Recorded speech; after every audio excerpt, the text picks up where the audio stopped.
Hello, and thank you for joining me on the Moms Who Know podcast, the podcast for moms who know that when they take care of themselves, they can take better care of everyone else. I'm your host, Chanel Nielsen, and I want to start off today by letting you know about my morning. So this morning, I started off with journaling, doing some yoga, reading my scriptures, writing in a scripture journal, studying a topic that is really interesting me that I wanted to work on a little more, and outlining 3 chapters of a new book that I'm working on. So how did I get all this done in the morning? It's not because I'm Superwoman. It's because I have a morning routine. So morning routines are awesome. And if you don't have a morning routine yet that really helps you move towards your goals, I totally encourage you to get started. If you need some inspiration on how to do that, go to momswhoknowpodcast.com/resources, and you'll find the big list of ideas for your morning routine. Now, morning routines are an awesome way to get in self-care every single day, maybe before the kids even wake up, and you really start your day off right. Today's podcast is with Sarah King. So many good takeaways, just really a focus on meeting some goals, working on goals, making progress in your life. So I hope you love this episode as much as I do. Thanks for being here, and let's get to the show. Hello and welcome to the Moms Who Know podcast. I'm your host, Chanel Nielsen, and I'm joined today by Sarah King. Sarah, I'm excited to have you on the call. Thanks for being here. Thank you so much for having me. Yeah, this is going to be a fun conversation. And before I introduce Sarah, I want to tell you guys a little bit about what we're going to talk about and why I'm excited to have her on the call. So online and even in person, I feel like I talk to a lot of moms who have this hope and this dream of being able to bring in a little side income. A lot of the moms that I know are listeners and that I talk to are stay-at-home moms whose husband works. And because of that, money can be a little bit tight. And so Sarah is an expert on working from home and on being able to bring in a little money through a side hustle. So I know that not everybody wants to, go out and start this amazing business like Sarah has done, as you'll learn in a minute here. But I think for a lot of us, it can be really helpful to have a little something that we do from home. And I think that can look really different for a lot of people. So for Sarah, what that looks like, Sarah and her husband, Dylan, are the founders of withthekings.com, and they are passive income experts. So they've created and sold a bunch of courses and actually have made over $1 million in sales while working less than 5 hours a week, which is pretty amazing. We're going to have to hear a little bit more about that. Sarah is a mom of 3 with another one on the way, and her kids are young, 4, 2, 1, and not even born. So she's in the thick of it, like a lot of you guys are. And so we're excited to learn a little bit from you, Sarah, and to find out a little bit more. So to start off with, take us back. Before you made $1 million doing this business, what were things like for you at home, and what was your situation, and why did you even want to start to work online from home? Oh, yeah. Well, I think my life was pretty ordinary. I had graduated college. I actually got pregnant in college with my first, and she was such a surprise. And so I was kind of thrown right from college. I got my degree to stay-at-home mom life. And it was like, I never really had a chance to establish myself in a career. And now I was home, and my husband was starting his brand new job out of college. And I'm home with this baby, and we're in a strange, city. We didn't know anyone, and we had piles of student loan debt. And it was like, wow, I guess like my life is starting, and that's kind of where the story begins. I can totally relate to that, because that's just what I did too. We had our first right after I graduated college. And so never any kind of career, just went from college being around all these people and doing all these things to boom, stay at home with a baby. So yeah, that's exactly how it was for me. And I was like so thankful too for the opportunity to be able to stay home with my daughter. Like I had known I wanted to be a stay-at-home mom. And I was so thankful that my husband, had found something where I could stay home with her and we could survive and I could be the mom I wanted to be. I was so thankful for that. But then, within a couple of months, of her being born, I began feeling restless, I think, as a lot of moms do, where it's like, wow, like this is my life. Like I didn't expect it to happen this way. And as much as I loved being a at-home mom, I felt like kind of an emptiness, like and a little bit of loneliness, to be honest. And even a hint of boredom. Not that kids don't keep you busy, but I just felt like I really needed stimulation, and I missed this career that I wanted to have, but I was doing what I wanted. And so I also had that guilt from like, well, I have what I've wanted, so why do I want more? And so I was ridden with this guilt and loneliness and this desire for more, but then silencing that because I wanted to be grateful for everything I had and just kind of stuffing it down. And I was in that place for quite a while too.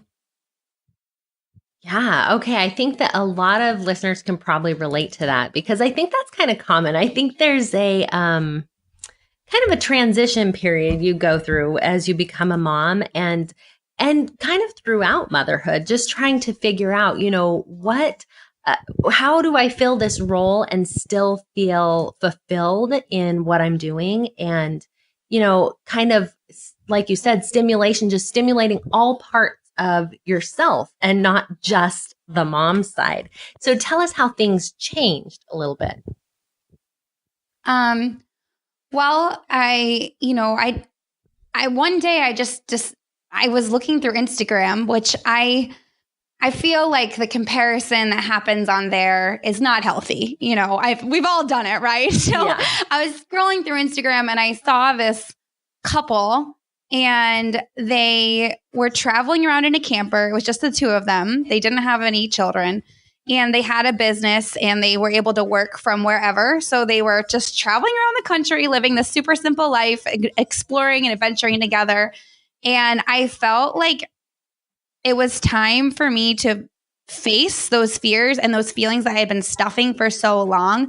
Like I wanted to travel and I didn't want to count pennies and I didn't want to stress out about money and I wanted more time with my husband and I wanted to pay back our debt. And I think that looking at that photo, it just began like this ugly jealousy in me that I just prayed to the Lord. Like, I don't want this jealousy, like take it away from me. And, he kind of showed me that I can look at that and realize that I'm feeling jealousy because I do want more and it's okay to want more. And God puts those desires in our hearts as women and as moms. And he puts things and goals and dreams, whatever they may be, in our hearts, not to ignore them, not to stuff them down, but to pursue them, even though you have children. And so that was kind of a turning point for me. And I kind of woke up and was like, I want to do something. I want to be, in charge of my life here. Like, I don't want to just sit and let life happen to me. I want to do something. And I don't want to go through and wonder what if or feel jealous of people. I want to take control and live my best life so that as a mom, I can have children who aren't just, growing up to make a difference in the world, but also can see me making a difference in the world, and can see me chasing my dreams so that they will then chase theirs as they grow up. And so that kind of just shook me. And I felt I got to start something. That's awesome. I want to circle back to what you said about God putting desires and goals in our hearts. I think that's an interesting concept and I believe it. It's taken me a while to get there because I think for a long time, I was kind of the mind of, like if you want something, not that it's bad necessarily, but that it's better and more desirable to be content with what you have. So how do you kind of reconcile the two, being content and then having these desires for more? Yeah, I know that. And that I think is why I did silence those things for so long or felt guilty when they crept up, because it was like, no, like I need to be thankful for what I have. I think when our dreams and our goals and our desires become idols and we care about them to the point where we would decide to chase those things when God's telling us not to, I think that that's when it's a problem. Honestly, a lot of times we're not chasing our desires, to be completely honest, and this is some tough love, but I think we're not chasing our desires or our dreams because of our own fears. And it's easy to use motherhood as an excuse, to be completely honest. And I was doing that. I was not chasing my dreams because I was afraid, or I didn't want to live outside the box. And God doesn't want us to live in fear. He wants us to feel bold and confident living in his will. And he's got great things in store for us if we're willing to trust him and take a leap of faith, no matter what, in what area of your life that might be in. And so, there has to be that contentment, but you can be content while still striving to be all that God wants you to be. Oh, I totally agree. I love that. I think that is all so good and so true, that we let fear hold us back and sometimes even justify to ourselves, right? Like, we say we're not afraid. We say, oh, I'm fine just how I am. Things are fine, without diving a little bit deeper and realizing that we do want more, and that's okay to be able, to work and to get those next things, as long as we are on the path we're supposed to be on. So let's go back to your story then and talk a little bit. So you're looking at this and you're thinking, okay, I want to do something. So how did you start, and what did you do when you first started out? Well, let me be honest. It was a bit of a disaster when I first started off because I had all this heart, but I also had this baby and I had no idea what I was doing. So I think like a lot of moms, I tried network marketing, buy my protein shakes. Like, let me post a picture of me drinking this protein shake on Instagram 4 times a day to my same 200 followers and pray someone buys a protein shake. I did all that. Not to speak negatively of network marketing as an industry. It was just, I didn't know how to do it right. Right. I tried starting a photography business and, I was shooting weddings all weekend and then editing all week. And I was just never, ever, ever saw my husband during that season. So that quickly fell to the wayside. I tried blogging and, I wrote 3 amazing blog posts and nobody read them. And then I quit my blog and then, just nothing took off. But I definitely tried everything under the sun over the span of about a year, from when my daughter was maybe 2 or 3 months old. For that first year of her life, I just experimented and flopped and experimented and flopped and never really stayed consistent with anything, never really even believed that it would work. I just was doing it so that I wasn't doing nothing, Yes. I have done many of those things, everything except photography, but I did also a preschool, which went well. I did that for a long time. And it's interesting because I think there's 2 things going on here. One is the desire for more, financial freedom and more money coming in. But the other is that desire to contribute and to do something meaningful, both in your family and in the world. And so I think that, we all to some extent probably have both of those, that we would like to bring in a little money, if not a lot of money. And we want to do something to contribute to the world around us. So one of the things that we had talked about before this call is that a side hustle can shift your entire life and your motherhood. And I'd love to hear how that did that for you and how side hustles can affect you as a mom. Yeah. Well, a side hustle when it's not working can make you feel like you're failing as a mother because you're taking time away from your children to put into your business or your work. And it can make you feel like you're failing as a human because you're not making any money. And then you start, thinking that your value is based on hours spent with your children or dollars made. And it can just be, it can change your motherhood for the worse, honestly, if you don't go into it with the right mindset or with the right plan.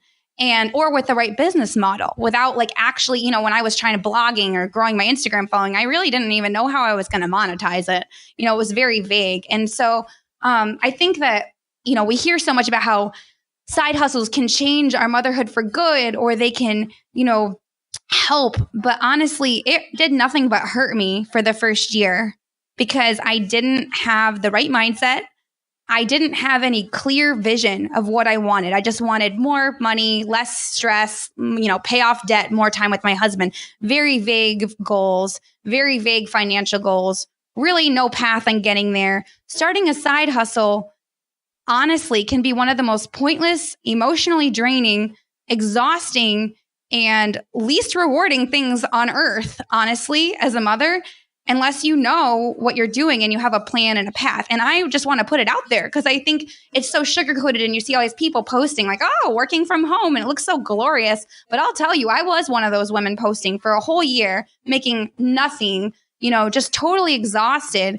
In my motherhood, I was not being the best mom I could be because I was so preoccupied with this side hustle, and I ended up feeling so much like a failure, both as a mom and as an entrepreneur. And so I do want to speak into that, and then I can talk about the positive too. But yeah, well, I'm glad because you're right. We never hear that. In fact, that's not what I thought you were going to say. So I think it's good for us to hear, though. It really is, because I think for so many moms, and I think a lot of moms turn to network marketing, and there's a very high failure rate with network marketing. And so then that leads to feeling like a failure. I'm just not good at this. I'm not doing a good job. And so, yeah, a side hustle isn't all rosy like we see. Everyone's Instagram looks like it's all wonderful, but it's not always. So thank you for bringing that real reality check to us. So now tell us a little bit of the positives and why it can be a positive and how it can be a positive. Yeah, absolutely. Obviously, for me in my life, it's gone from being one of the most painful things to one of the most rewarding things. And I'm so thankful, honestly, because I think, this is making me reflect back on where I was just 3 years ago. And it's like, wow, this is crazy. But I think, the shift here is, rather than thinking about it as a side hustle, you really do have to have a clear defined why and a purpose behind your business and behind, whatever entrepreneurial endeavor you want to go on. And so for me, when I had these hazy goals, these vague goals of making more money or paying off debt faster, being with my husband more, which I've said before, like those vague goals weren't going to get me anywhere because there was really no way to measure them. They weren't scary enough. They didn't, they didn't stretch me as a person. And there was really no, awesome reward to those goals. And so I was, listening to a podcast, I think actually, when I realized that I needed to make one big scary goal. And that's what I, encourage any mom to do, whether you're starting a business or even just trying to grow, to set goals that scare you, whether that be in business or any other area of your life. Set something that really scares you, something that you are, that gives you butterflies when you think about doing it. And for me, that goal, at this point, I was just, missing my husband. I was a year into all these miscellaneous endeavors. I found out I was pregnant again, and I was like, I need to do something and I need to have a specific goal. So I actually called my husband at work and promised him that I was going to bring him home from his corporate job and I was going to replace his salary so that he could quit by the time our daughter turned 2. And that is what changed everything for me. Just having that real big, scary, life-changing, tangible goal where it's like, wow, if I could do this, my whole life would change. Like, wow. And just setting that vision and getting him on board with that too, making sure that we are both on the same page. No matter what area of life we're talking about, setting one of those big goals that gives you goosebumps, that changes everything.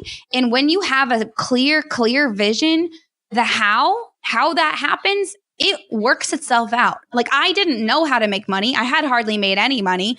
I didn't know how I was going to make that money. I had no plan. I had no path. I just knew that if I made that promise to him, I was not going to break it. And that was the beginning of, that shift from like, hey, this is a little side hustle, to like, hey, this is something that means something to me. And I'm willing to work really hard for a season. And I would say, it would be more than a side hustle for a season. To then, create something that would give me the freedom to, have it as a side hustle later. We really have to go through these seasons of being completely focused on one goal. And I think that the side hustle mentality and, the end game is that you do have a side hustle, but that side hustle mentality where we just kind of try and we put in time here or there, like little by little, it doesn't necessarily pay off as much as saying, you know what, for the next 90 days, this is going to be my essential focus so that down the road, I can treat it as a side hustle. It will, it will grow into a side hustle. You have to make something strong before you can treat it like something part-time. It's going to be hard to grow it, working for, 10 minutes, 3 times a week, Yeah, that is amazing. How did you get to that point where you felt confident enough to promise your husband that you were going to do that by that specific time, in a specific time frame and specific amount of money? Where did that come from? 0% confidence. It was just more like, when I called him, I was crying and I was so scared that I was going to let him down and break that promise. But I guess part of me knew that I would never break a promise to my husband. And I had to choose to trust that. And I honestly do believe that moment where I kind of feel like I woke up and made that scary choice, I kind of feel like it was kind of a divine thing where God was moving. And I felt like it was like something that was bigger than me, Yeah. That's amazing. Okay. So you didn't feel super confident. You make this promise and there's probably still a lot of fear, how is this going to happen? But how did that change things for you at that point? What business wise, mindset wise, that's kind of a pivotal moment, right? What changed going forward? Yeah. Well, it did shift in me that this can't be a side hustle, that I needed to contribute a season to growing this so that I could then have that freedom that I wanted. I think that in this ideal world I had created, I could work, every once in a while and make it work. But you really, and also jump from thing to thing. I had to commit to one business model and stick it out for longer than a couple months and be consistent and show up every day and do my work and treat it more like a job. That's what it was for me specifically. Okay. And, for us, like for any of us moms, like whether we're trying to start a garden, which is obviously like not like, I'm talking about starting a business, but like even if your goal is to start a garden and you visualize like, wow, how fun would it be to have the kids, picking all this fresh produce every year. You have to put it on your calendar when you're going to work on the garden, or it's going to get weeds and it's going to get crazy and then nothing will grow. And, that's the same thing you have to do with whatever goal you're hitting. You have to put time aside for that thing, whether that be a couple hours a day, but you have to schedule it and make it real, And that was the big shift with the whole goal. I now had a deadline on that goal. A lot of times we have these dreams, but until we have a deadline on them and then we schedule time to make that happen, and time for a deadline is just like ideas, like in dreams, like they're not really goals. Yeah, it's a good point. It lights the fire, right? Like, okay, I can't just mess around here. I've got to get this done by a certain point. And so it really gets us going in that way that we needed.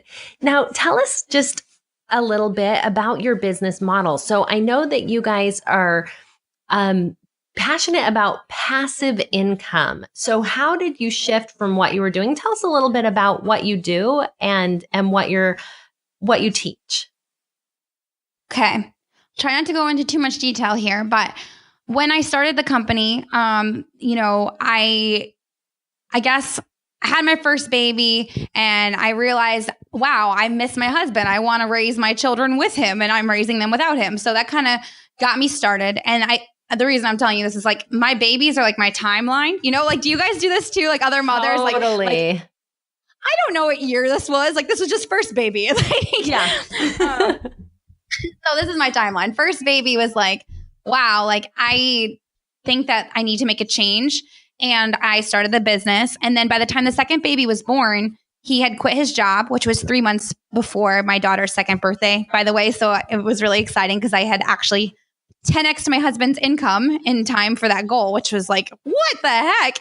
A few months before I hadn't made anything. And I was doing that by serving clients on a one-to-one basis and consulting. And so when I had my second baby, I took no break or whatever. I was on a client call the day she was born and a client call the day after she was born. And I realized, wow, I'm successful. My husband quit his job. I did it. I made my dream, but this is not sustainable. And that is when my husband said, okay, you promised me that by our daughter's second birthday, you'd get me home from corporate, and you did that. And now I promise you that by the time she turns 3, you are going to be free of this stress of having back-to-back clients all day. And I was like, well, how are you going to do that? Because, we had traded his 40-hour work week for an 80-hour work week of my own. You know what I mean? It was like crazy. And so that is how we discovered passive income, because it was like, well, you can't be putting in all this time making money. Let's figure out how we can get this company to work for us and build a business that feels good on the inside. It doesn't just look good on the outside, because the numbers never were what really mattered to us. What mattered to us was time together and time with our kids. And we didn't have that. And so that is how we discovered, passive income. And so we started Googling passive income, researching it, and it's like real estate, all this other stuff. And it was like, well, I don't know. We don't have enough money to invest in real estate. What kind of passive income could we create? And we found online courses. And, basically the premise behind online courses is like, you create this course once, just like writing a book. And we believe that everyone has something that they can teach, whether you know what that is or not. There is something that other people would pay you to learn right now as who you are. And you put this information into a course, and then you can sell it, millions of times. You can sell it countless amounts of times. And once you get a marketing system together and you have a way to sell that course, and we teach our students how to automate that as well. Basically, the way our business works now is that people literally, while I'm recording this, are buying our course, and they've gone through this automated marketing. Like, I'm not posting on social media. I'm not sending out emails. I'm not doing any of that stuff anymore. I literally just hang out with my kids and let this system that we've set up work for us. And our course launch is about how to set up a system like that. So I don't know if that was like too confusing or if that made sense. It's like, no, I think that's a great overview that really gives people, a good idea. And I love that you said everyone has something they can teach, because I think that for people listening, like, well, what would people want to learn from me? Just a quick story. And, anyone who's done, studied marketing probably has heard of Russell Brunson, but he got his start by selling not actual potato guns, right? Teaching people how to make potato guns. I'm pretty sure that's true. Anyway, so that's like the silliest thing. And yet he made a lot of money doing it.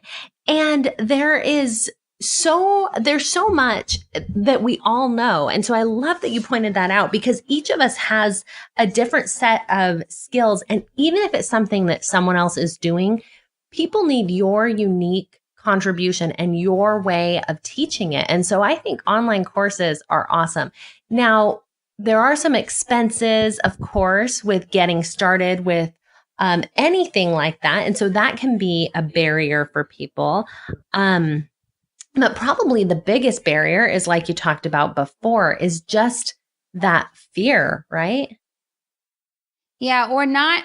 I mean, a lot of times the people who come into our course or, into our community, they are coming because they don't know how to do it. And like, the fear is really coming from the unknown. I think that if people had a clear roadmap and like a step 1, step 2, this is how you do it. Here's the system. That fear would be eliminated, and then it would be so much easier to move forward or to invest money, because it will come back to you. You have confidence. You're not just playing the business guessing game, as we call it. And, that's what was so hard for us, is we guessed our way through it. And that's what our students don't have to do, because now we teach that. So yeah, that's awesome, because to take away a little bit of that fear and a little bit of that unknown. So I think that's awesome what you've been able to do and what you've been able to teach us today. And I love this concept of, being able to contribute and being able to get to a place where you can really put your family first. And I love that you guys are doing that with your family. Any final thoughts for us today? Yeah, I mean, I would just challenge any listeners who are out there just to take some time and be really honest with yourself and listen to those things that you've been silencing. What is it that you want?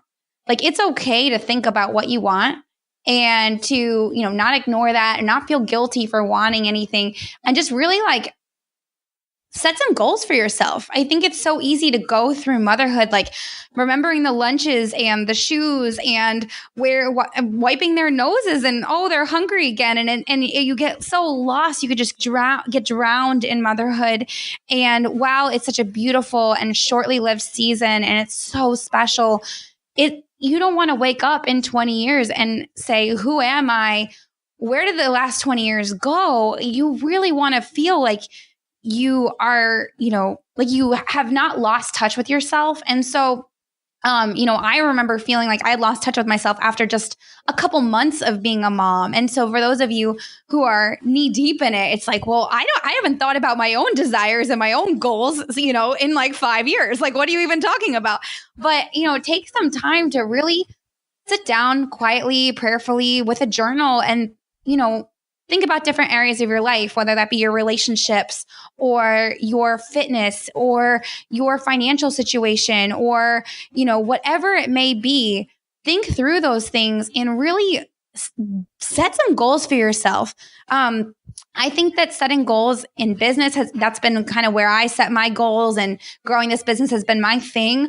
But, it doesn't matter what area of life it is. The fact that you're being ambitious and you're chasing after something or working towards something is something that your kids will pick up on, and that can totally change your life and theirs. I have a 4-year-old daughter, and she has drawn a vision board, and her goals are to learn how to climb a tree, make a friend at school, and make soup by herself without my help. And I'm I hope it's out of a can, because I really don't know if you're able to handle this. But anyways, it's so cool to see her at age 4 with goals and visions and dreams and things she wants to work towards. And she got that because my husband and I are always sitting down and mapping out our quarterly goals and our vision. And no matter whether you're an entrepreneur or not, that's something that you can take and that you can grow as a person and teach your children how to grow as people as well.